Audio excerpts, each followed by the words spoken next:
Les presento a mis panelistas del día de hoy. Empiezo presentando a nuestro invitado, es Pedro Donoso, analista político. Pedro, muy buenas noches y bienvenido a Sexto Sentido. Y a mis panelistas, a quienes ustedes ya conocen también, Carolina Jaramillo, tengo a Nata Pernet y hoy nos acompaña también Michelle Villavicencio. Así que bueno, invitados todos a debatir esto de la manera más amplia para ver si aquí en esta mesa de discusión encontramos una salida a este entrampamiento político en el que está el Ecuador y que nos está haciendo tanto daño. Por el momento, pues se han planteado algunas alternativas de salida. La que más se promovía era la muerte cruzada, pero el gobierno ya ha decidido que no se va a ir por esa vía. Las razones son muchas, las vamos a plantear aquí en este programa, pero por ahora se ha planteado una alternativa y es irse por una consulta popular. ¿Es de verdad una salida a la crisis política, económica, social, internacional que tenemos en este momento? Lo pongo sobre la mesa y empiezo preguntándole a Pedro. Bueno, gracias por la invitación, encantado de estar con ustedes. Creo que finalmente el Ecuador es este país que se caracteriza por siempre fijarse en el suceso y nunca en el proceso. Es decir, la crisis política y social del Ecuador no viene de hace un mes, no viene de hace 4 meses, no viene de hace 2 años, es decir, viene, digamos, incubándose, y es un proceso en donde, digamos, si necesitamos nosotros establecer una radiografía, vamos a ver que la crisis de desinstitucionalización es supremamente grave, ¿no? Un ejemplo de aquello: el 70% de las organizaciones de control de la función de transparencia y control social están encargadas. Y eso no es menor, finalmente, en un país en donde necesitas fortalecer la democracia. ¿Cómo fortaleces la democracia? Fortaleciendo las instituciones, ¿no? Entonces, claro, siempre tendemos a discutir y que el debate político sea muerte cruzada, consulta popular, cuando en verdad es mucho más profundo. Es una falta de cultura democrática, es una falta de entendimiento de los procesos, ¿no? Es decir, y es una falta sobre todo de que los estamentos sociopolíticos de este país no entienden cuál es el debate real.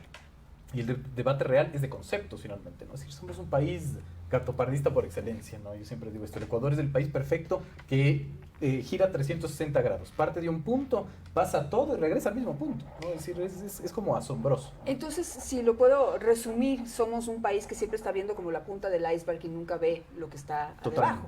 Pero ahora, yo creo que muchos podemos ver lo que está debajo. Se ha mencionado lo que está debajo. El problema es que dependemos de los que están peleándose en la punta del iceberg. Por ejemplo, para reforzar las instituciones, para poder elegir a autoridades que estén permanentes y oficialmente y sacar a los que están en reemplazo, a los que están ahí temporalmente, muchas de esas autoridades deben ser elegidas por la Asamblea Nacional. Y ahí está, o sea, estamos viendo que están dependiendo de esos, o sujetando esas elecciones a sus intereses. Yo ahí quisiera hacer una precisión. Coincido casi en todo con lo que ha dicho Pedro. Sin embargo, a mí me parece que también tiene mucho que ver cómo entendemos y cómo hablamos de la política en el Ecuador. Yo solo les hago un ejercicio de memoria. Nosotros venimos de gobierno en gobierno hablando de crisis. La crisis es este membrete que el gobierno utiliza, rehúsa, guarda, actualiza cada vez que necesita, entre comillas, justificar alguna decisión. Yo les llamo a hacer una reflexión, ¿no? Este gobierno, el gobierno de Guillermo Lasso, viene prácticamente desde que fue electo, digamos, impostándose un relato de soy víctima de una digamos, de una pugna de poderes que me quieren orillar, que me quieren chantajear, mis enemigos, la confrontación. Entonces, esta ruptura, esta erosión de cualquier condición de diálogo, también va generando esta construcción de crisis. A mí me parece que lo que dice Pedro es absolutamente cierto y además revela el tipo de democracia que somos, ¿no? Y además el tipo de electorado que somos, el tipo de ciudadanos que somos. Sin embargo, me parece que no podemos tampoco hacer una generalización absoluta, ¿no? El Ecuador sí ha vivido crisis, podríamos hacer incluso un desglose, crisis económicas, de seguridad, porque además están correlacionadas en la estructura social de nuestra convivencia. Pero me parece que sí ha habido momentos, al menos en los últimos 15 años, yo lo veo así, en los que ha habido ciertas condiciones de estabilidad política, que pueden o no habernos gustado, digamos, desde la mira ideológica que nos posicionamos o la mira incluso en nuestras preferencias políticas, ¿no? Pero yo creo que hay que hacer estas revisiones un poco más minuciosas porque de lo contrario estamos entrampados en este mismo relato de crisis que lo único que hace es actualizarse, ¿no? Ahora, yo digo, hay que hablar de crisis y yo creo que los políticos pueden usar el concepto como les da la gana, como siempre lo hacen, pero oye, los que estamos del otro lado, los que no vamos a la Asamblea Nacional, los que nos debatimos todo el día para lograr y hacer que nuestros emprendimientos salgan adelante, nuestras empresas, o que necesitamos conseguir un empleo, vivimos la crisis en carne y hueso.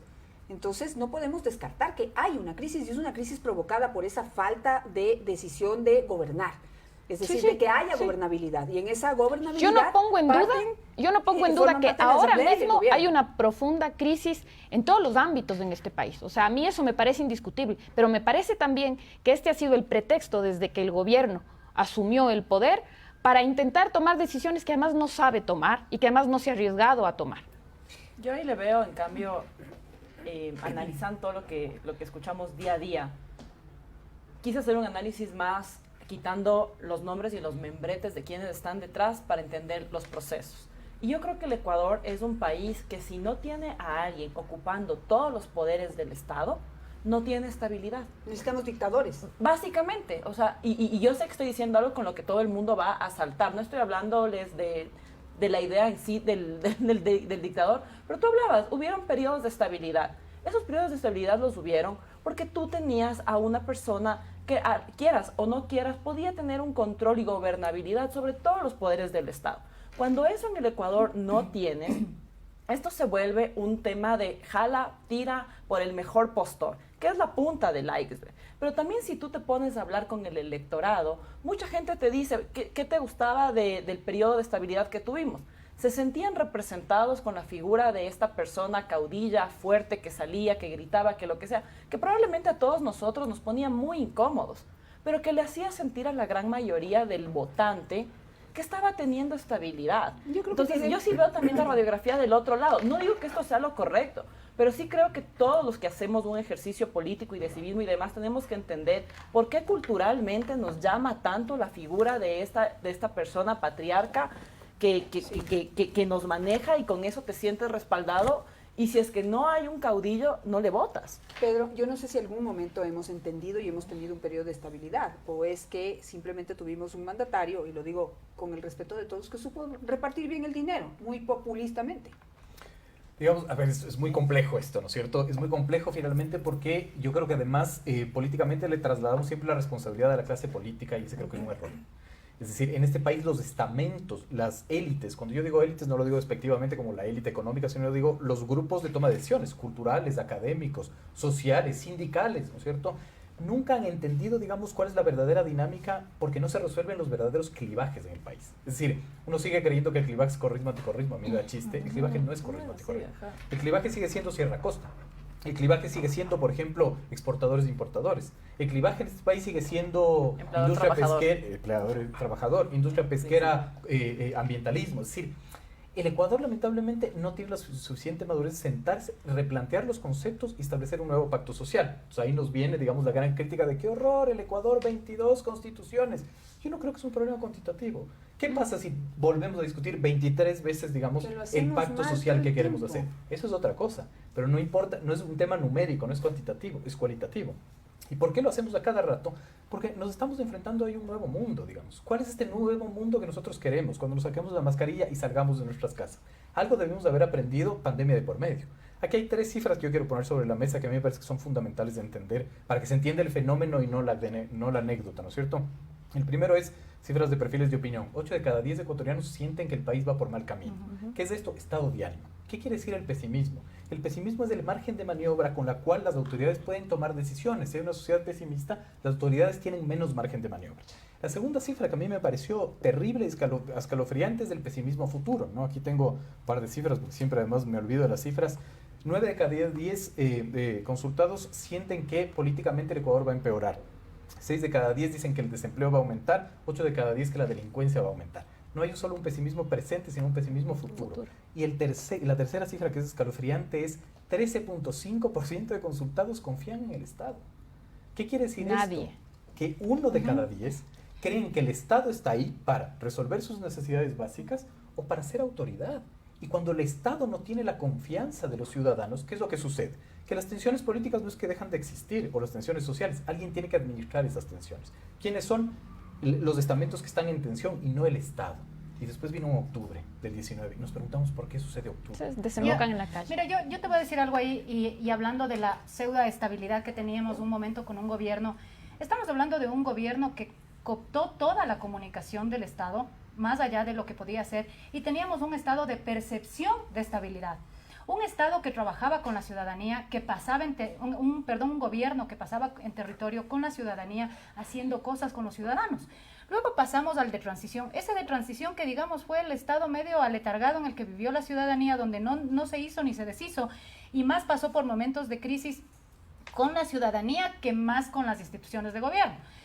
Venimos a este nuevo gobierno con Guillermo Lasso, y resulta que es un gobierno que se ha empeñado en mantener como su popularidad en lo alto, pero con las instituciones de gobierno sin percatarse de que parte de su gobierno no solamente tiene que ser con la asamblea, tú tienes que gobernar con la ciudadanía, porque finalmente si tú no construyes una base social que te pueda mantener a pesar o so pena de estos graves problemas que tú tienes de posible desinstitucionalización del país, tú tendrías el respaldo de la ciudadanía.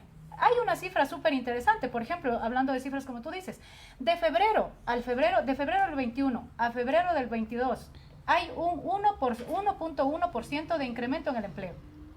Y es más, hay más incremento de empleo de las mujeres. Eso nadie lo dice, no lo capitalizan, no saben comunicar. Y yo creo que parte de la grave crisis que tiene este gobierno, primero para mí, parte de que, como tú dices, todo lo que ustedes han dicho aquí ha sido porque el gobierno trabajaba directamente con el ciudadano, hacía un trabajo de territorio con el pueblo, mano a mano, se le conocía. ¿Por qué se quejan cuál es la comparación? Y no es un tema de Correa versus anticorrea, es un tema de que si yo hacía un trámite, por ejemplo, de pensión de alimentos, cuando yo estaba en la época del gobierno de Correa, lo hacía en 2 días, lo hice rapidísimo. Ahora tienes procesos que duran mucho más. Esa es la percepción que se tiene de un gobierno ineficiente que no soluciona los problemas de la gente. Y por eso las cifras que tienes ahí. Hace falta empatía. Yo ahí, Janet, ustedes saben que mi característica es siempre tratar de recurrir a desmontar ciertas afirmaciones en la medida en la que los datos nos asisten para poder hacerlo, ¿no? Yo coincido con Pedro, me parece que a ratos nos entrampamos en un debate innecesario sobre correísmo, anticorreísmo, cuando estaba Correa y ahora que no está Correa. No obstante, fuera de que le nombremos al expresidente, sí es importante entender, y me parece desacertado lo que dice Michelle, porque no era solo una percepción de estabilidad, ¿no? O sea, tener autoridades que no se bajan, que no están rogando que no les hagan juicio político en la asamblea, no es tener una percepción de estabilidad, es tener estabilidad. Más allá de cuál sea el criterio de esta mesa de cómo se administraba el poder público en aquella época, cuando se dice cooptaron los poderes, bueno, detrás de eso había una serie de procesos electorales que en ese momento el gobierno de turno arrasaba en las urnas. Entonces, a mí me parece que entre decir se cooptaron los poderes, el caudillo, bueno, uno tiene que argumentar esas afirmaciones, porque de lo contrario son básicamente la opinión que cualquiera de ustedes puede tener. Pero estando en un medio de comunicación donde estamos siendo escuchados por varias audiencias, es importante respaldar eso. Esas percepciones de estabilidad estaban nada más y nada menos respaldados por cifras históricas en empleo adecuado, en baja de tasa de homicidios, en acceso a la salud, acceso a la educación e inversión extranjera, por decirles unas cuantas, ¿no? Entonces, sin duda, cuando la ciudadanía está adecuadamente atendida, se dan estas condiciones de estabilidad, sin decir que no hubo también un desgaste y una situación de conflictividad, sobre todo en los últimos años de ese periodo, que no podemos dejar de nombrarlo, porque estamos hablando de 10 años de un periodo de gobierno, ¿no? Yo quería nada más hacer esa aclaración, me parece pertinente. Yo creo que no vale la pena entramparnos en la discusión del gobierno de Correa, porque no estamos discutiendo eso, pero simplemente para dejarlo sobre la mesa y en algún momento, si quieren, pueden retomarlo, pero yo creo que si bien se logró una estabilidad, el costo que pagamos fue enorme, porque la democracia implica muchísimas otras cosas, mucho más allá de que la gente pueda tener dinero en el bolsillo o una carretera para poder transportarse. Entonces hay cosas que, digamos, no hemos tomado en cuenta todo el concepto de lo que es vivir en democracia. No lo hemos logrado. Entonces vivimos, sí, un gobierno que tuvo mucho dinero, que tuvo mucha cercanía con el pueblo, que hizo muchas obras, pero a la final la democracia también se vio lastimada. Entonces no hemos logrado tener como el modelo ideal. Pero volviendo a lo que estamos actualmente, entonces, ¿cómo lo resolvemos? Se ha planteado desde el gobierno nacional que no va a haber una muerte cruzada, que desde mi punto de vista también podría causar muchísima inestabilidad. ¿En contra de quién? O en perjuicio de quién, principalmente de nosotros, de los ciudadanos. Pero se va por una consulta popular. Esa puede ser la oportunidad, por ejemplo, para hacer una reforma constitucional. ¿Cómo le vemos la oportunidad a eso? Yo no le veo, la verdad. Yo no le veo. Volver a poner en manos del pueblo y responsabilidad del pueblo el resolver todos los problemas que nos aquejan de democracia y de malas estrategias de gobierno o intereses personales de los políticos, no sé si sea la solución. Es un tema muy complejo, digamos, no siempre, digamos, yo intento como objetivizar la discusión poniendo cifras, ¿verdad? Porque a mí, digamos, la lectura de lo social es lo que me apasiona, ¿no? Es decir, yo les decía, ¿no es cierto? Pesimismo, esta ecuación es súper peligrosa, pesimismo, ¿no es cierto? Más, poquísima credibilidad en las instituciones, más lo que dice el Latinobarómetro, es decir, ojalá solo fuera que el ciudadano no confía en el Estado, el ciudadano no confía en el ciudadano, es decir, la confianza interpersonal en el Ecuador es supremamente baja. Eso no quiere decir que Pedro no confía en el Ministerio de Salud, sino que Pedro no confía en Janet y Janet no confía en Pedro. Esa es la ecuación perfecta, ¿no es cierto?, para que las tensiones sociales se establezcan en la periferia. Esto quiere decir que ausencia del Estado y para Estado. ¿Y qué quiere decir el para Estado? Un montón de cosas, ¿no? Y eso es, digamos, lo riesgoso. Sumado además que el tejido social está roto, digamos, ¿no? Es decir, Primicias publicó esta semana que el Ecuador es el tercer país con mayor inequidad en la región. El código de Gini subió 2 puntos porcentuales, eso es gravísimo, 0.2 puntos porcentuales, eso es gravísimo. Entonces, digamos, no solo creo que el gobierno no comunica bien, sino que no hay política pública. Yo soy incapaz de reconocer 5 políticas públicas del gobierno y lo he dicho. Ahora, ¿cuál es la salida? La salida finalmente, obviamente no está en muerte cruzada, en consulta popular, etcétera. La salida, digamos, es madurez democrática y eso es un proceso larguísimo, ¿no? Pero deberíamos nosotros, como estamentos sociales, no nosotros, sino los estamentos sociales, primero empezar a entender que la democracia requiere madurez. De terminar con el populismo antipolítica, por ejemplo. A mí me parece que eso es fundamental, digamos. Esto de votar por el que no es político es un error, digamos. Esto de creer que el Estado no tiene que financiar a los partidos políticos es un error. El Estado tiene que financiar a los partidos políticos porque necesitamos democracia. ¿Para qué necesitamos democracia? Para que partidos políticos, del momento que venga un caudillo, tengan estructura y puedan establecer un debate real conceptual de las cosas, ¿no? Pero no resignificamos los conceptos, no reconceptualizamos nada, pero seguimos viviendo, el problema digamos, no está también en los partidos políticos. Totalmente. O sea, los partidos políticos dejaron de ser partidos políticos Totalmente. para convertirse en centros de negocio, de captación de dinero del Estado y captación de dinero privado y captación de dinero oscuro también. Totalmente. Y la tragedia, solo esto para cerrar, y la tragedia de este país es exactamente esa, que somos un país de partidos políticos sin candidatos, de candidatos sin partidos y de partidos y candidatos sin ideologías. Pero no hay identidad, eso justo iba. O sea, además tenemos una crisis política gravísima que se viene arrastrando de hace muchos años, donde creo que, digamos, había una fuerza política que eran los únicos que tenían y han hecho un trabajo de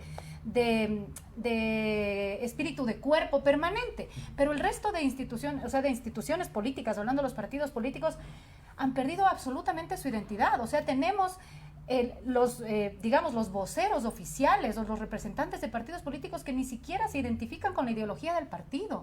Hablamos de personas que hablan a nombre de ciertos partidos que se decían de izquierda y resulta que por otro lado todo su equipo, todos los votantes o todos los asambleístas con los que trabajan, resulta que tienen una mentalidad absolutamente distinta. Tenemos una asamblea absolutamente resquebrajada. No existe identidad en la asamblea para votar incluso. Tenemos una asamblea que vota solamente a partir del negociado, de lo que ustedes estaban hablando. Se ha convertido en la época del negocio de cuánto te doy y cuántos votos te puedo, con cuántos votos. Pero vuelvo y pregunto, ¿la consulta popular es una salida? Yo pienso que no, yo pienso que no. Yo coincido con lo que dice Pedro, pero me parece que también tenemos como una obligación de tratar de pensar, no decirlo en lo inmediato, pero digamos con aún más pragmatismo. El sueño que tú sueñas, Pedro, probablemente es un sueño que compartimos todos, ¿no? Una sociedad, una democracia, un Estado más maduro, capaz de tomar decisiones. No obstante, me parece que la salida de la consulta popular es eso, es una salida parche a una cuestión inmediata que además no va a solucionar los problemas de este país. ¿Por qué? Porque el presidente dice, bueno, en vista del supuesto bloqueo que le ha interpuesto a la Asamblea Nacional para la ley de inversiones, por poner un ejemplo, esto se va vía consulta. Supongamos que en el mejor de los escenarios, que yo no creo que se dé, eso gana. Eso va a traer la consulta extranjera la inversión extranjera? Por supuesto que no. Estas cuestiones no funcionan de manera inmediata, porque a la par tenemos un gobierno indeciso, cuya ministra de gobierno acaba de decir, yo me voy porque no me hicieron caso, porque aquí la única salida es la muerte cruzada.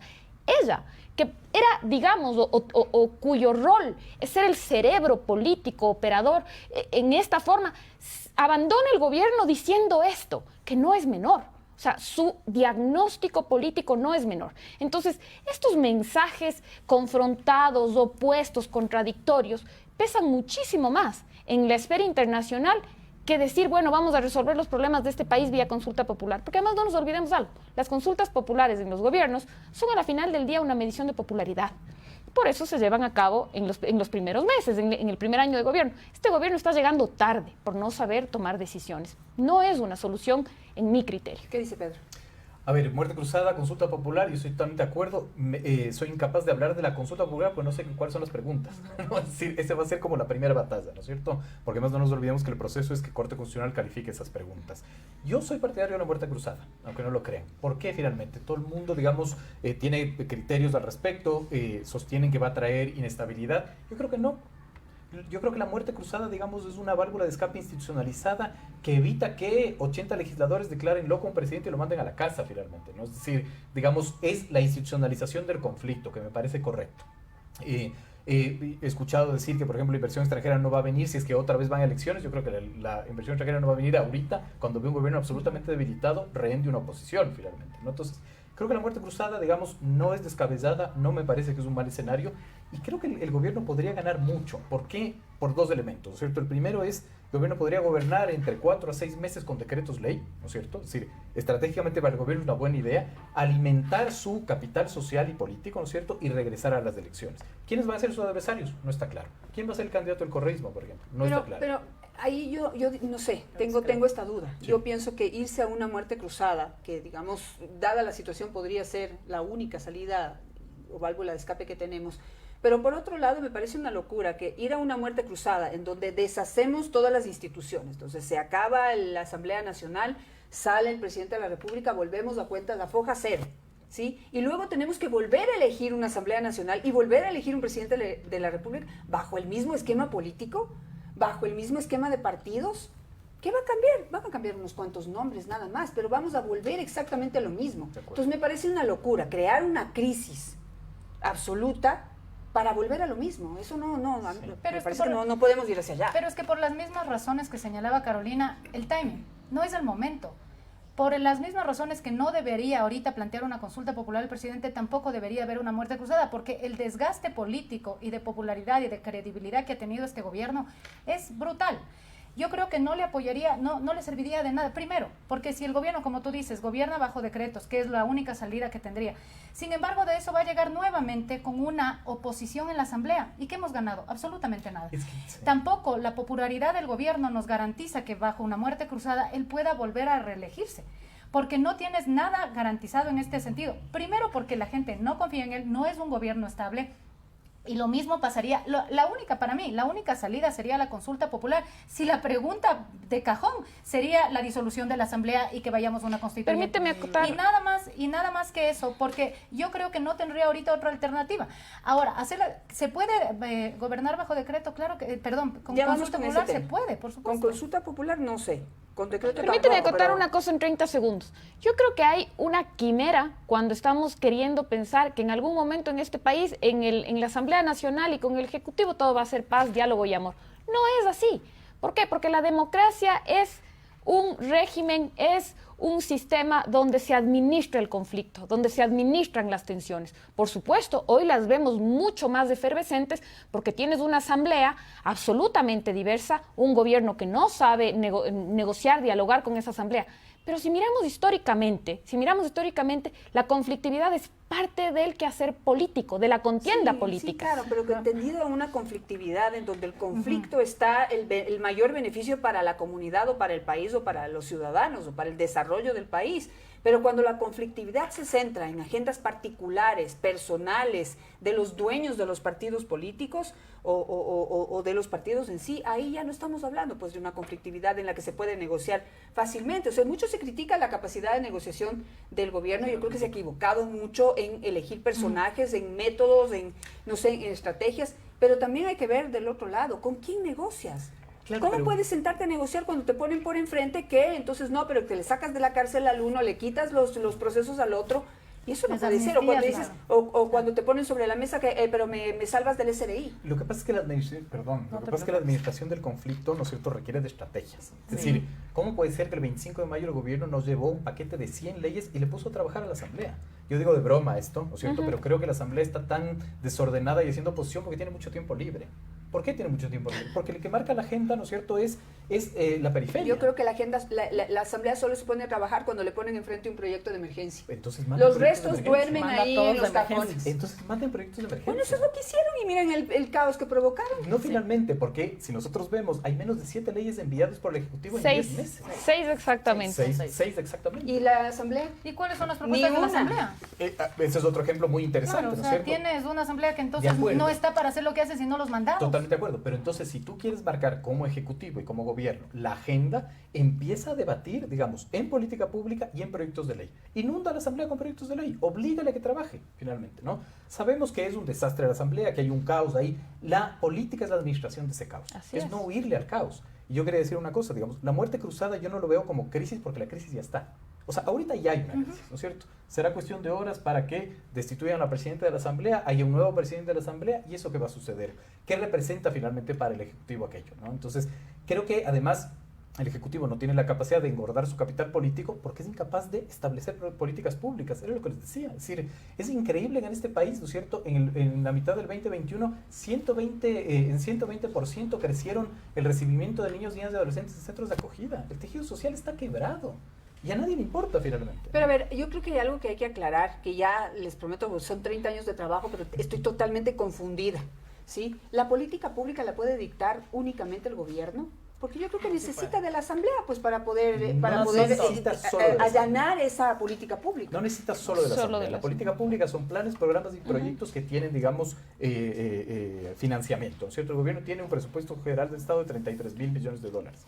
Política pública es, por ejemplo, mejorar el registro civil. No necesitas ley para aquello. Los para que programas la del cédula, MIES. Los programas del MIES, exactamente. El bono. Pero Mira, yo entonces te digo- pregunto, dado que esa es una buena alternativa de solución, entonces sí se puede gobernar por decreto. Más Claro allá que de sí por se puede. decreto.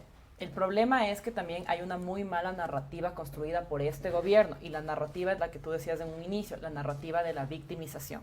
Ellos han construido durante casi un año de gobierno que no pueden hacer nada de los santos griales que han traído en su plan preparado durante 14 años de querer llegar al poder, porque la Asamblea no les deja. Pero si tú te pones a ver, y te digo, y esto lo digo con conocimiento de causa de cómo funciona el sector público, un ministro de Estado tiene a su haber la capacidad de dictar acuerdos ministeriales. Los acuerdos ministeriales pueden generar política pública. Si tú no tienes la capacidad de operar con un legislativo, que es uno de los 5 poderes del Estado, tú eres el ejecutivo, tú a través de política pública en un acuerdo ministerial sí puedes hacer mucho. Por ejemplo, en el sector agrícola, en el Ministerio del Trabajo. Tú puedes incluso crear modalidades de contratación que sí, sin duda alguna, sin irse en contra de lo que dice el Código del Trabajo, podrían no tener el valor que tiene un contrato a plazo fijo, pero que sin duda alguna, si tú lo sabes llevar dentro del marco normativo, te puede generar empleo, como por ejemplo el contrato de giro por negocio, que son políticas públicas que nadie sabe, no entienden la difusión. En el MIES tienes lo mismo. Las alianzas que puedes generar con el sector privado, porque también es muy bonito decir el Estado, el Estado, el Estado. Pero y en el sector privado, entonces ahí sí yo hago un llamado de atención muy claro al gobierno nacional, porque yo creo que sí están siendo muy improvisados y han construido una narrativa que se les quemó. Ya nadie en el Ecuador les cree que esto es solamente culpa de la Asamblea. Ya sabemos que la Asamblea es una desgracia y eso no va a cambiar con consulta popular. No, lo que va a cambiar es que probablemente no le digan lo que tú dijiste, no cojan y le digan que él está loco y como Abdalá se vaya a su casa. Probablemente va a garantizarse él un poco de tiempo para él, pero eso no significa gobernabilidad. Porque los cuadros van a regresar muy parecidos, porque el problema es de representación y de la calidad de representación. Pero si tienes un gobierno que no se sienta a ver, oye, ¿cuál va a ser nuestra estrategia de comunicación? Se supone que la gran mayoría de problemas que existen entre los seres humanos es comunicación. Eso obviamente también tiene que ver entre un gobierno y un Estado. Si quieren, por último, crear una percepción de estabilidad, tienen que sentarse a replantear la narrativa que le están vendiendo al país. Entonces vamos con esto. ¿Se puede gobernar por decreto? ¿Estás de acuerdo con lo que dice Nata? Yo creo que el gobierno puede hacer muchísimas cosas sin la necesidad indispensable de contar con una aprobación de leyes por parte de la Asamblea. No voy a fingirme ingenua. Sin duda, la implementación de las leyes que ha planteado el Ejecutivo, digamos, son la punta de lanza de muchas de sus propuestas de campaña. Sin embargo, me parece que en las condiciones actuales yo también miro, no sé si decirlo con pesimismo, pero miro como la salida más óptima por ahí la muerte cruzada. ¿Por qué? Porque no podemos perder objetividad. Yo creo que no hay forma, o por lo menos las salidas, digamos, que tiene el gobierno nacional con la Asamblea, no se vislumbran con optimismo. Muchos dicen por ahí que el nombramiento de Jiménez puede que sea un acercamiento con la nueva mayoría. Yo tengo mis serias dudas, ¿no? Yo creo que el gobierno ha perdido grandes chances, es conocido casi siempre en tu debut, en tu arranque tienes que entregar lo mejor. El gobierno me parece que no ha logrado posicionar absolutamente nada. Y en algo puedo coincidir en torno a la narrativa y a la pérdida de oportunidades que decía Michelle. El tema de la vacunación, por ejemplo. Yo algún rato les decía en tono de broma, esto en el gobierno pasado, la vacunación como hito, nos hubieran tenido todo el tiempo recordándonos que fue el gobierno, que te vacunamos, que te hicimos, que te reactivamos y no sé qué. Esto fue para mi criterio, que no me considero para nada afín a este gobierno, definitivamente un hito absolutamente loable, que tuvo además una desembocadura en la reactivación económica progresiva y sistemática. Pero hay una falta contundente de planes, de política pública, y esto no hace falta ser un genio. El Plan Nacional de Desarrollo tiene 120 páginas y la mayoría son fotos. Es decir, llegaron a una improvisación y ahora viven las consecuencias de esta improvisación. Ahora, pero yo digo, ¿no?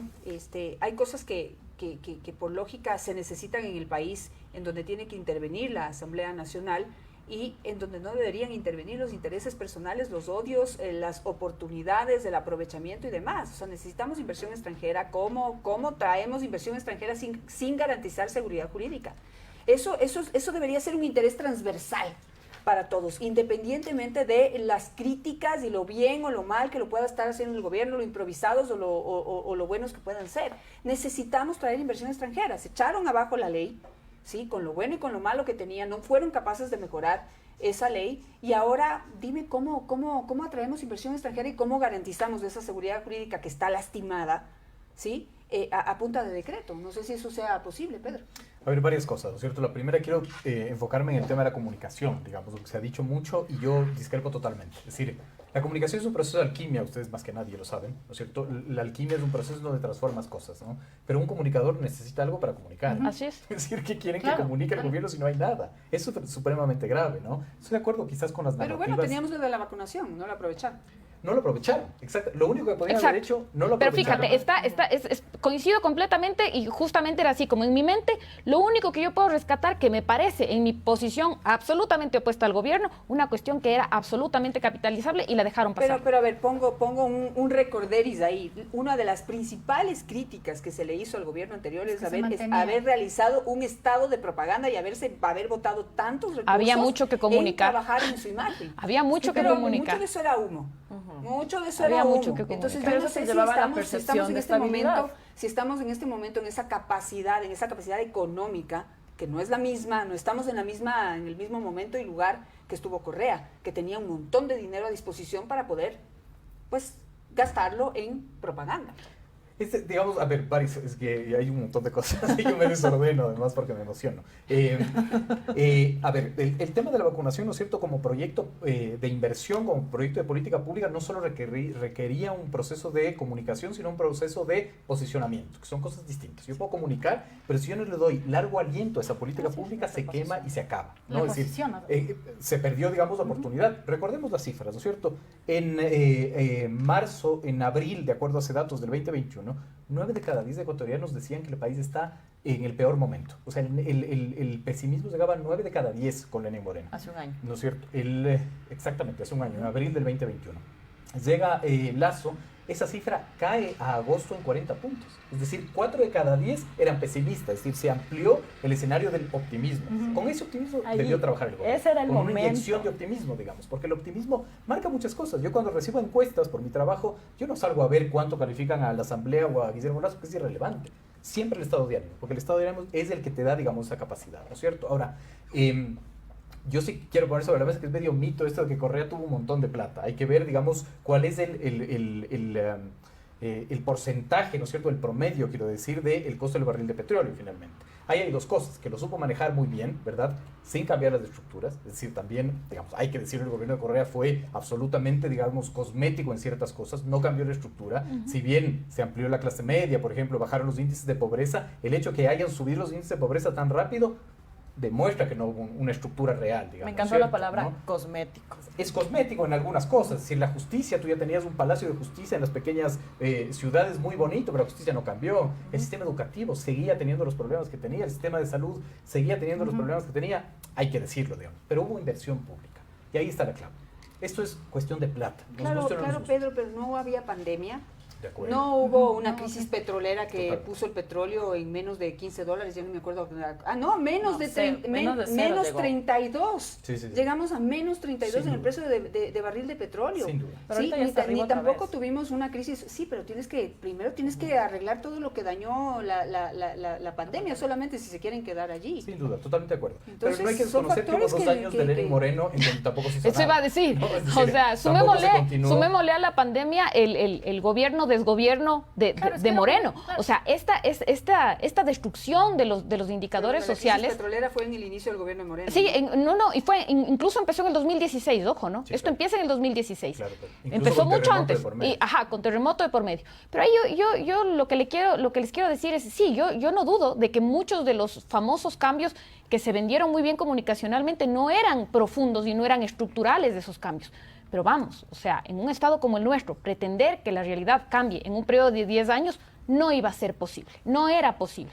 Por eso es tan importante la planificación del Estado, para que esas políticas no sean coyunturales, no sean del gobierno de turno, sino políticas estatales que logren sostener esos cambios estructurales a largo plazo, ¿no? A mí me parece que esa mirada es indispensable.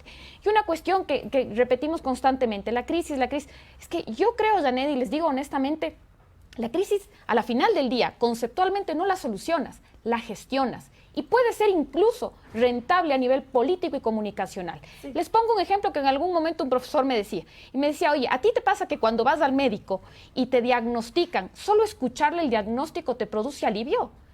Absolutamente. Cuando te dicen, verás, lo que te pasa que te duele aquí, acá y no sé cuánto, es de esto. Y te explican. Y luego te recetan y te vas y te compras la receta.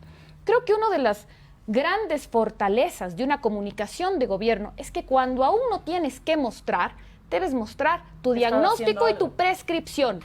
Este gobierno se ha quedado en el diagnóstico. No me acuerdo a quién le escuchaba que decía, esta mañana que decían, bueno, ya sabemos, porque el presidente repite constantemente, 7 de cada 10 ecuatorianos, 7 de cada 10 ecuatorianos. Honestamente, de sus discursos es lo único que yo he logrado recordar, porque es tan disperso este discurso que no te logras acordar. Yo quisiera ahora que este gobierno entre en una lógica de decir, ok, digamos, no tengo por ahora algo que mostrar, pero sí tengo el plan de cómo lo voy a lograr. Nadie nos está diciendo eso.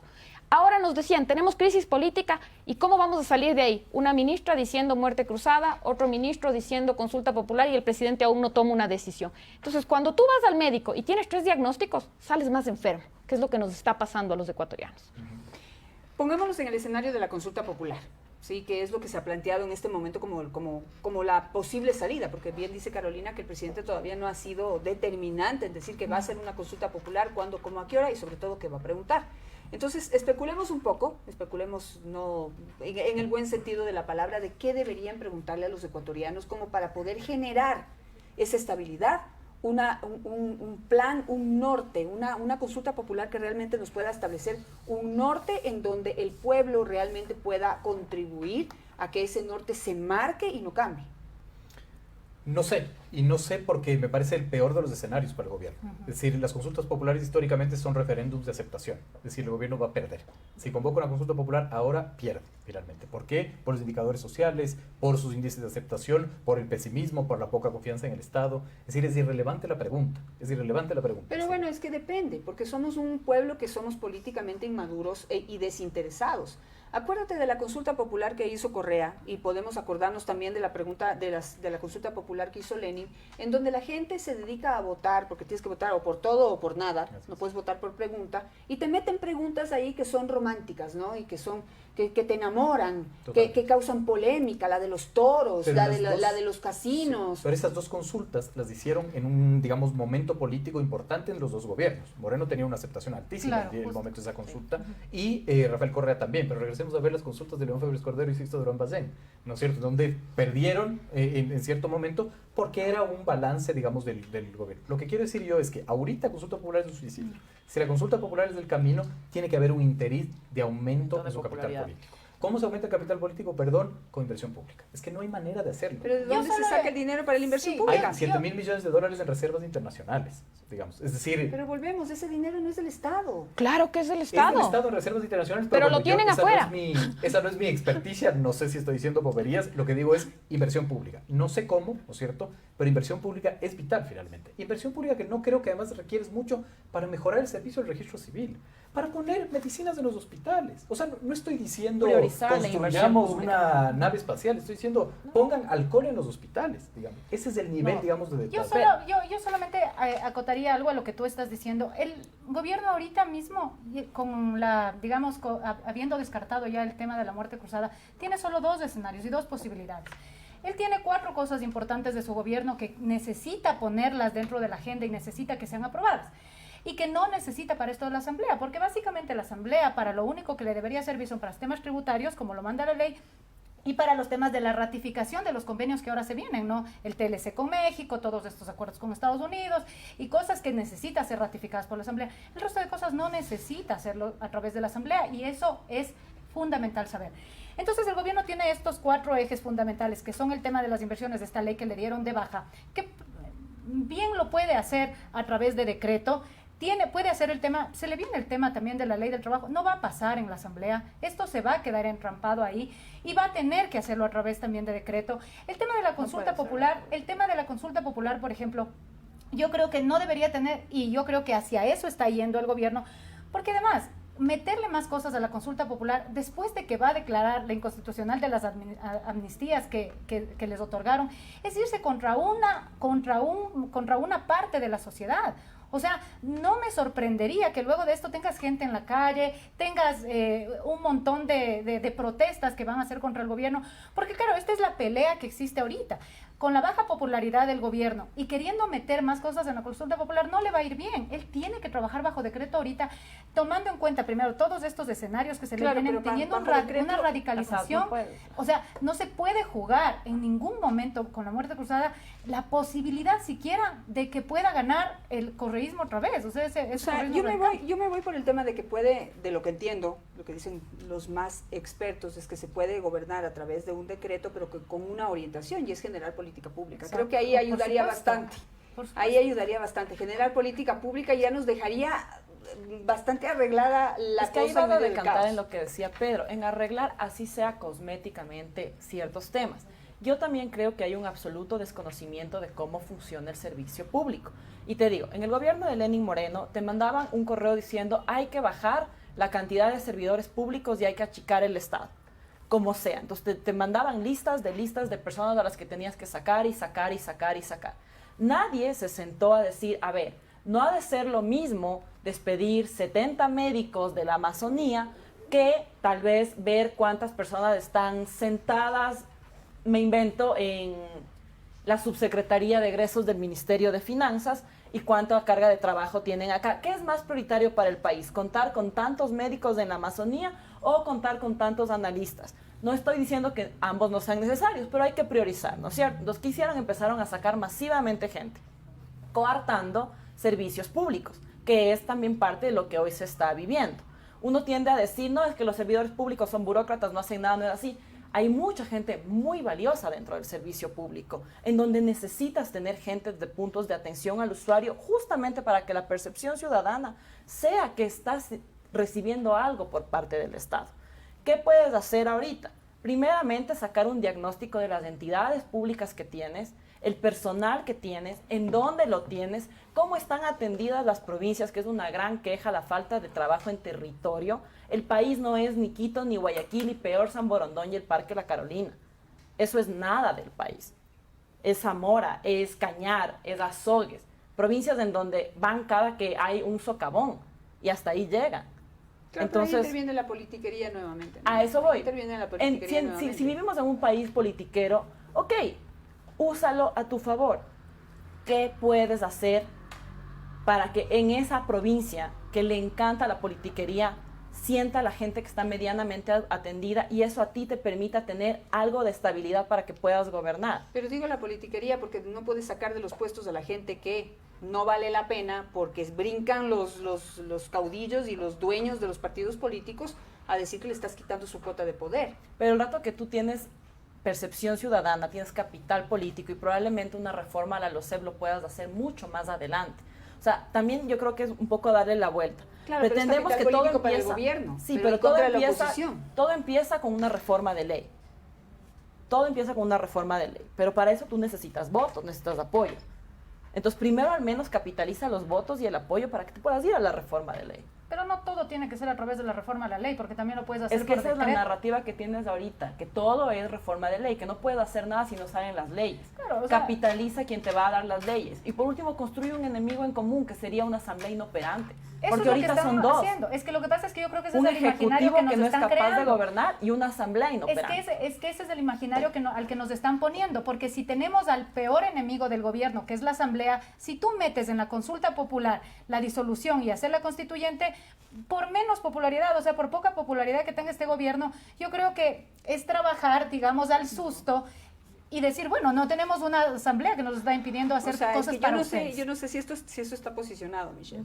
No sé si eso está posicionado, porque como estamos No, no diciendo, está el posicionado, gobierno en eso están no está trabajando. capitalizando las cosas que podría capitalizar, no tiene un buen sistema de Pero comunicación. si hoy acaban de una buena sacar a estrategia. 165 También médicos creo- del hospital del IES del Sur. También O creo sea, que hay ya una, ahí tienes un como se ha problema. puesto tan de moda el tema de la consultoría en comunicación política y ahora todos son comunicadores políticos, también hay una suerte de sobredimensionar los temas comunicacionales, ¿no? O sea, por supuesto que es más fácil decir que el relato no es aquello, que debería haber una vocería unificada, que deberían tomarse los medios de comunicación, que acuérdense en cómo correr y las sabatinas y no sé qué. Es que no va por ahí. La crisis es política. Entonces, cuando tienes una crisis política, cuando no tienes decisiones que comunicar, cuando no tienes políticas públicas exitosas, cuando no tienes una prescripción, como le digo yo, ¿qué carajos vas a comunicar? Entonces, estás comunicando lo que realmente estás viviendo, que es caótico, ¿ya? A mí, yo siempre trato de volver a la calma cuando hablamos de política, porque solo miro para atrás unos años y digo, estamos hablando de lo mismo hace unos años. Nunca hemos tenido un peor gobierno que el de Moreno, que crisis institucional, fractura, nadie confía en el Estado. Estamos hablándolo de nuevo ahora. Y si nos vamos un poquito más atrás en el correísmo, también se decía lo mismo, cooptados los poderes, aquí solo hay un caudillo. Hemos vivido de crisis en crisis. Lo que hay que mirar es cómo se administraron esas crisis y por qué la gente le daba el favor popular a ciertos movimientos y a ciertos personajes y a otros los rechaza y los castiga. Yo creo que debe ser muy jodido haber trabajado 10 años de tu vida o quién sabe muchos años más para llegar a la presidencia y tener el valor de decir no puedo, no pude y no voy a poder. Porque además yo les llamo a hacer una reflexión. Y yo creo que, y lo dije la otra vez en este propio panel, creo que es súper importante la decisión con la que debuta este gobierno.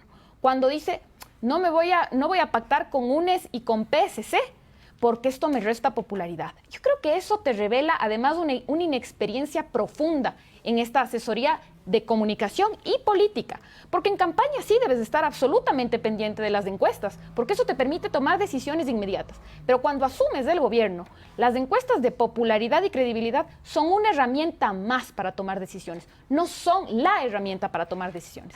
Le convencieron al gobierno que era el peor negocio pactar con el PSC y con el correísmo, a pesar de que ese pacto, a pesar de que ese acuerdo iba a ser esto es lo que nos piden y esto es lo que vamos a dar y estos son los acuerdos a los que vamos a llegar. Claro, pero Rechazan ese acuerdo. Es que cuando levantaron la alfombra y se empezó a conocer qué era lo que pedían, Carolina, yo creo que eso le hubiera costado también al Mira, gobierno. hay un sacrificio de capital político que cuando llega el gobierno a ser electo, lo tenía, Janet. Entonces, mi evaluación es la siguiente. Tú sacrificas, porque más hay algo, el capital político es para usarlo, ¿no? Entonces, tú tomas esta decisión probablemente impopular para el círculo rojo, el resto de la gente poco o nada le iba a interesar, pero recula de esa decisión y toma la otra decisión y es este acuerdo antinatura que llega con la ID y con Pachacuti. Claro, Desde el día 1, Janet, era evidente que esto se le iba a venir encima. Y lo que tienes ahora es una real crisis de gobernabilidad que yo tengo mis serias dudas. Por más que aquí, digamos, es que la estrategia es que capitalizar, es que no sé qué, el gobierno no va a lograr remontar números de popularidad para la consulta popular. No lo va a lograr. Sí, pero a ver, volvamos entonces a esa radiografía a la que tú te refieres, ¿sí? Y yo digo, ¿no? Para mí era un suicidio político la firma de ese pacto con UNES y con Partido Social Cristiano, porque ¿qué implicaba? Implicaba ver y tener la imagen para que te restrieguen en la cara de la salida de la cárcel de Glass, ¿o no? Eso fue lo que pusieron en la lista de pedidos, de que se le borre todo el historial de delincuencia a Correa. No. Eso, ¿cuánto le hubiera costado al gobierno tener en su historial todo eso? Porque si hay algo que salvó a Moreno, independientemente de lo que piensen, algo que salvó a Moreno es haber metido a la cárcel a Glass y es tener afuera a Correa. ¿Por qué? Porque en este país funcionamos así, correísmo, anticorreísmo, esa es la realidad. Más allá de los análisis. A ver, varias cosas, ¿no es cierto? Es que hay un montón de cosas. Bienvenido a este panel, aquí salen un montón de cosas. Y nos divertimos. Quiero venir siempre. Creo que hay un verdadero problema en el gobierno, ¿sí? Y el verdadero problema es creer que la política es secuencial. Es decir, primero vamos a resolver lo de las vacunas. No hagan nada más. Primero vacunas. Ahorita empleo. Espérense un ratito. No, empleo. Después... No, la política no es secuencial. La política es un gran árbol con varias ramificaciones. La tensión social, digamos, ¿cierto? Es decir, todo te va explotando a cada rato por distintos ámbitos, ¿no? Entonces, se cooptaron ya la mayoría del Consejo de Participación Ciudadana. ¿Qué hacemos? ¿Aumenta la delincuencia? No. La gobernanza es la administración de las tensiones sociales que aparecen en el camino, ¿no es cierto? Y lo que a mí más me llama la atención es que incluso antes de la vacuna, el primer proyecto de este gobierno debe haber sido una cosa absolutamente elemental. Todo el mundo me dice, ¿qué tontería estás hablando? Censo poblacional.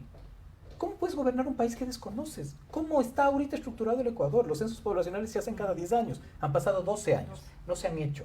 ¿Cómo quedó el Ecuador post-COVID, digamos? ¿De cuánto es en verdad la muerte post-COVID? ¿Cómo está la migración interna y externa? ¿Para qué sirve esto? Para que tú planifiques. Lo que usted decía es clave. Si no tienes un diagnóstico real, ¿verdad?, de lo que está sucediendo con cifras, no vas a entender lo que sucede en el país. Y ahí va al segundo punto. Este país tiene sobreoferta de diagnósticos. Ya sabemos que necesitamos aumentar el empleo, sabemos que necesitamos bajar, digamos, la delincuencia, etcétera. La gran pregunta es cómo. Ahí está la gran discusión. El gobierno presentó una ley de inversiones. Ese es un cómo, no es el único cómo. Hay varios otros cómos. Es decir, si se cayó su ley, ¿no es cierto?, vuelvan a plantearla y al día siguiente, otra vez, una ley de urgencia económica. Intentó presentar una ley para generar empleo, una reforma laboral. Ni siquiera la han presentado porque está muerta ya, ni siquiera la han estudiado y está muerta por algunas de las visibilizaciones que se hizo o propuestas que se hicieron alrededor. Presentó una ley de inversiones, murió sin que la analicen. A mí lo que me golpea es eso, ¿sí? Porque puede no ser válida, pueden ser pésimas ideas, pero cuando esa pésima idea realmente no es ni siquiera revisada, porque aquí tuve una asambleísta que me dijo que no estaba en la ley de inversiones la posibilidad de que se controle con las aduanas la entrada o salida de material de las zonas francas, o que no podía intervenir la Contraloría General del Estado, y era falso, claro. Era mentira, ni siquiera había abierto la ley. Pero ese es un suceso, o sea, no es que ayer elegimos a la Asamblea y hoy se bajaron la ley de inversiones, pasaron muchas cosas ahí. Porque la política es de procesos, no es de sucesos. Y yo quiero rescatar aquí el tema. Yo creo que el suicidio político del gobierno haber roto la alianza, quizás no con el correísmo, porque por último... Con el PS. Con los sociales cristianos. Porque yo no puedo creer, o sea, ¿por qué rompieron una alianza que los llevó a la presidencia? Porque ahí la corrupción no es de corrupción, es de cuándo es corrupción. No, es que los sociales cristianos son corruptos. ¿Cuándo te diste cuenta? El 25 de mayo. Porque como el 24 de mayo era tu aliado. ¿Cuándo descubriste que es de Basadre? Mira, ahí déjame acotar una cuestión que me parece fundamental. El rompimiento con el PSC, a mi lectura, le quita la visión político partidaria al gobierno. Este entendimiento un poco más de la sustancia de lo político, porque el PSC viene de una larga data, ¿no? Viene de una construcción territorial, nacional, que entiende un poco más lo político. Yo en algún momento decía, a ver, si me ponen a definir partidos políticos, chuta, el primero que se me viene a la cabeza es el PSC, porque me acuerdo desde que tengo conciencia, desde que era muy guau y siempre nos gobernaba el PSC y era el PSC siempre, ¿no? Pero si me hacen pensar en yo pienso en una corporación. Yo creo que el partido, y su líder se creó con el único objetivo de llevar a Guillermo Lasso a la presidencia y funciona bajo lógicas corporativas. Y cuando tú funcionas bajo lógicas corporativas y no tienes una base social que te respalde, tienes lo que nos está pasando, ¿no? Claro, pero en esto de que debió haberse quedado con el Partido Social Cristiano, creo que la opción no era esa. La opción era el combo. Bueno, esa fue la imposición de Nebot. Es que quizás no conocemos, bueno, yo no conozco los entretelones, pero creo que la política es otra vez la negociación finalmente, ¿no? Creo que es importantísimo poner sobre la mesa y plantear esta agenda, porque no se olviden además, Nebot lo que planteaba era, ¿no es cierto?, Guillermo Lasso a la presidencia y de una u otra manera el Partido Social Cristiano marcaba la agenda. Acuérdense que había una consulta popular. Y que creo que no hay que satanizar, ¿no? O sea, hay que entender, yo no sé si ustedes están familiarizados con el concepto de las coaliciones gobernantes, ¿no? ¿Qué quiere decir esto? Básicamente no tienes por qué carajos esconder con quién gobiernas, porque has llegado al poder con un respaldo y con unas coaliciones con las que además tienes legítimo derecho de ejercer el ejercicio del poder, ¿no? Totalmente de acuerdo, Caro, mientras los acuerdos vayan en torno, por ejemplo, a política pública o, por ejemplo, a políticas de Estado en beneficio de la población. Pero cuando lo primero que te ponen enfrente son los intereses particulares, las sacadas de cárcel, las borradas de historiales, entonces ahí no se puede ser ese tipo de... Janet, yo creo que ahí hay una mezcla entre lo que nos llegamos a enterar y una opinión personal. Porque lo que yo he escuchado, y estando muy cerca de UNES, es básicamente lo que se exigía una comisión de revisión. Que ellos persigan la liberación de sus líderes políticos, de lo que sea, es su deseo legítimo, Que eso se llegue a cristalizar era otra cosa. El arte de la negociación en la política te permite hacer muchísimas cosas. Cuando se votó, cuando se dejó pasar por el Ministerio de la Ley el proyecto de ley enviado, mañana mismo sale Jorge Glass, ya van a ver el acuerdo, aquí está todo negociado y no sé qué. Hasta el momento no ha pasado nada. Y vaya usted a saber si realmente negociaron y les vieron la cara de pendejos o realmente no se negoció nada. Entonces... Sí. Y yo creo que hay que objetivizar el debate también, digamos, ¿cierto? Es decir, era evidente que las posiciones políticas podrían decir, no, aquí no vamos a debatir nada que sea ilegal, ¿verdad? Y aquí voy a decir un sacrilegio que es terrible. Pero claro, jurídicamente hay que revisar la situación del señor Glass, finalmente. Él jurídicamente tiene que salir ya. Nos gusta o no nos gusta, a mí no me gustaría, pero tiene que salir, digamos, porque objetivamente eso era lo que era la negociación. Yo decía, qué interesante en este país, negocias que se cumpla la ley. Claro. Es como, eso es una locura. Y tú has dado en el punto, porque creo que yo, que soy una persona, hablando de posiciones personales, que defiende la justicia y que la ley esté sobre todo. Si hay razones legales para que salga, debería salir. No debería ser parte de una negociación política. Porque cuando es parte de una negociación política pierde credibilidad. Pierde credibilidad. La justicia no se puede sujetar a las negociaciones políticas. Así es. Totalmente de acuerdo. Y los disensos y los consensos entre gobierno y asamblea son válidos, y entre partidos políticos, y lo que dice Carolina es real. Las coaliciones políticas existen, así se gobierna, así se trabaja.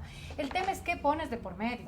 El tema es bajo qué acuerdos y bajo qué condiciones estás dispuesto a apoyar a las políticas que presenta o no un gobierno. Lo que dice Janet es súper claro. La ley última esta post-COVID, o sea, es una ley que realmente nos iba a favorecer a todos los ecuatorianos. No conozco en detalle lo que decía la ley, pero creo que ponerte a negociar por sobre mis intereses cuando tienes una mayoría de oposición sin representatividad, ¿no? Porque finalmente ni siquiera tienes un líder de oposición, que es lo más triste, pero tienes una representatividad grande de la oposición en la asamblea.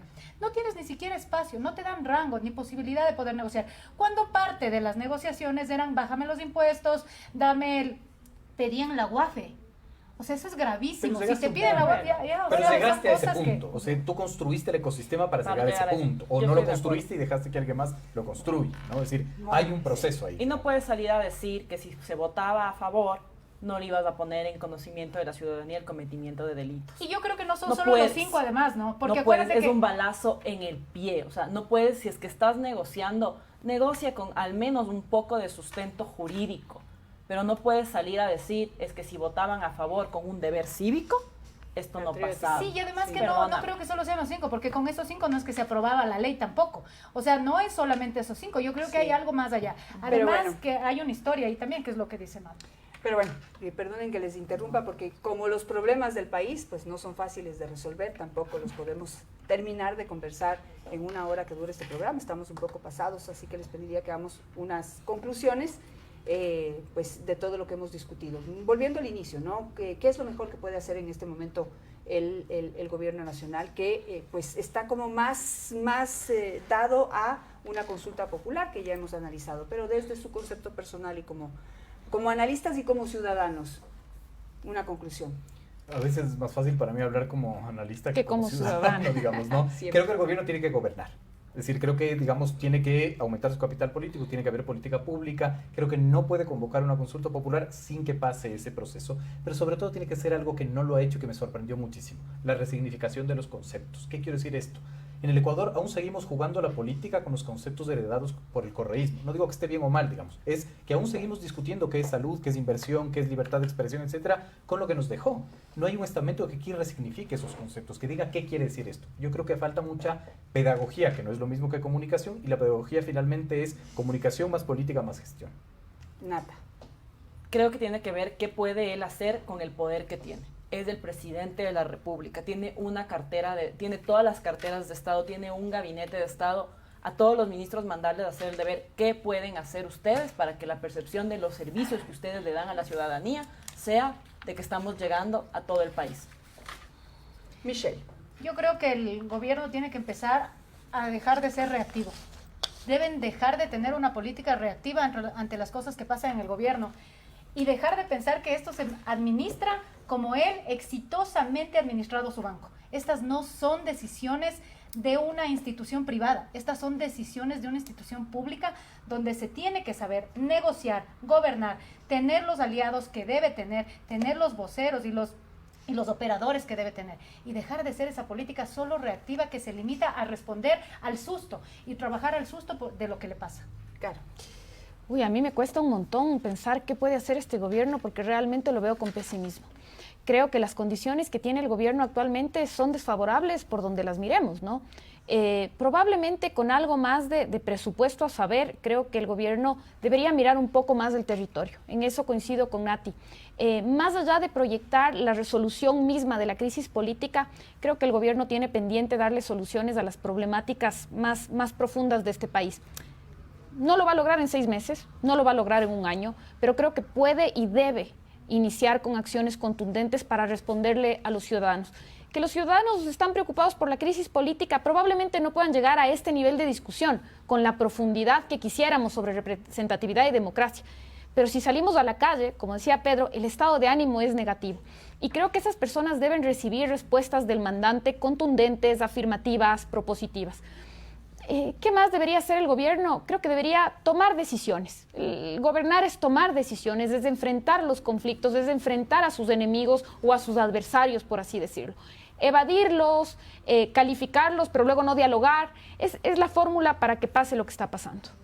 Yo creo que es mucho más fácil decirlo, todo lo que se ha dicho en la mesa, que realmente hacerlo. Como es una cosa es con violín y otra con guitarra, ¿no? Porque veíamos antes a un Guillermo Lasso y también veíamos a todos los líderes de oposición dando las fórmulas y las recetas y los diagnósticos y los pronósticos para poder resolver los problemas del país en 100 días, en 100 minutos, y etcétera, etcétera. Y otra cosa es ya sentarse en ese caballo loco y poner en práctica lo que uno tiene intención de hacer. Yo simplemente a lo que han dicho ustedes recojo algo que se discutió en esta mesa y que creo que es fundamental, y es comunicar. Tener una buena estrategia de comunicación que logre empezar por generar una mejor percepción de lo que está sucediendo en el país, mejorar ese sentimiento colectivo, sembrar esperanza, sembrar una posibilidad, una puerta, una luz hacia el futuro, y desde allí empezar a hacer todo lo que ustedes también han planteado para poder pues lograr algo o por lo menos sostenerse en los próximos 3 años que le queda. Les agradezco muchísimo por Muchas gracias. aceptar esta discusión, por hacerlo con apertura, con valentía, con argumentos y pues por discutir eso con eso que quizás a la mayoría no es que no tenemos, pero nos falta ponerlo en práctica, ese sexto sentido. Así que nos vemos la próxima semana.